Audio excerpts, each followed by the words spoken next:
Le procédé structurant qui a permis de réaliser ces objectifs est essentiellement le R3F, c'est-à-dire réacteur à fleur fixée fluidisé,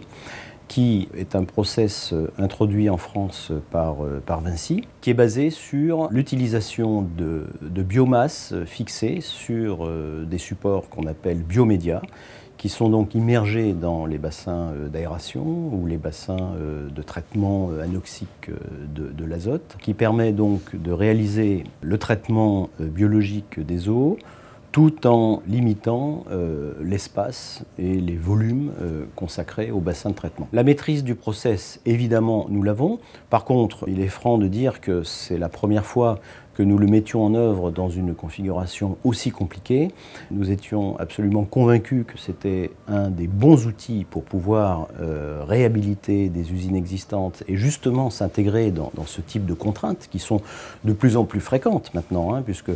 aujourd'hui, en France notamment, nous ne sommes plus dans un cadre d'ouvrage réellement nouveau, mais plutôt dans des réhabilitations, dans des extensions de capacité. Donc ça devient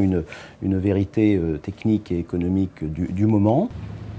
Le vrai défi pour les ingénieurs du groupe Vinci a été à la fois de récupérer au maximum les ouvrages existants tout en les adaptant aux nouvelles contraintes de traitement.